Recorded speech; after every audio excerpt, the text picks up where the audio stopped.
నాకు ఇష్టం లేదు మాట్లాడటం, కానీ ఇవాళ ఆ ద్రౌపది అమ్మని చూశాను ఆలయంలో. మీ అందరికీ తెలుసు ద్రౌపది అమ్మ గురించి. మీకు తెలుసా లేదా? అప్పుడు కౌరవులు ఏం చేశారు? ఆవిడి భర్తని అవమానించాలని సిగ్గు లేకుండా ఒక ఆడదని, ద్రౌపది అమ్మని సభలోకి తీసుకొచ్చి ఆ అమ్మ చీరలాగారు. ఎందుకు? భర్తల్ని కొట్టడానికి. వాళ్ళకి వేరే దారి దక్కలేదు. చికెన్ మసాలా ఒక ఆడది దక్కింది వాళ్ళకి. అట్లానే మన అసెంబ్లీలో చంద్రబాబు నాయుడు గారిని హింసించాలని, ఆయనకి ఎదురు దెబ్బ కొట్టాలని వాళ్ళకి తెలిసి నా పేరు లాగారు, నా శీలాన్ని గురించి వాళ్ళు మాట్లాడారు. అది ఒక్కరికి అవసరం లేదు.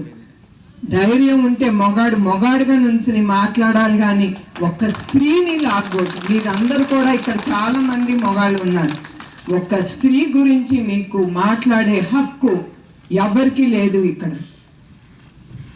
ఏ స్త్రీ ఎట్లాంటిదో తనకి తెలుసు, తన జీవితం గురించి తెలుసు.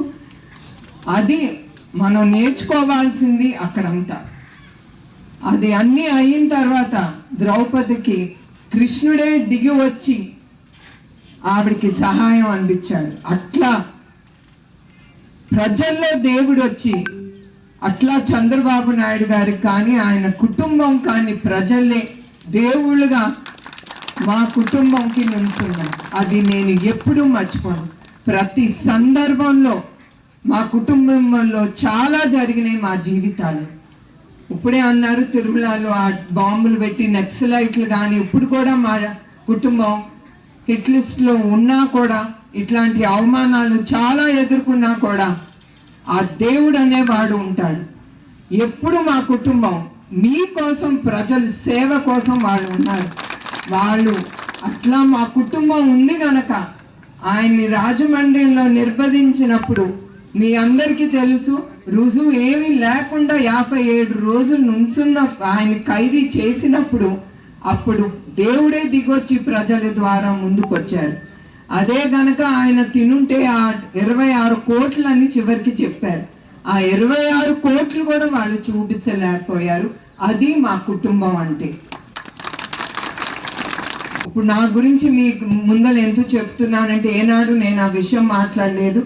మగవాళ్ళని అందరికీ గుర్తు చేయటానికి తప్ప వేరే దానికి కాదు. ఇదేమి ఎలక్షన్ క్యాంపెయిన్ కాదు, నాకు అవసరం కూడా లేదు. ఇది స్త్రీని మర్యాదించాలి, స్త్రీ ఒక అమ్మ లాంటిది అనేది మీరందరూ మర్చిపోకూడదు. అది మీ అందరికీ గుర్తు చేయడానికి ఇది చెప్పేది ఈ విషయం. నేను ఏనాడు 10 మంది ముందర ఆ విషయం ఏనాడు మాట్లాడలేదు.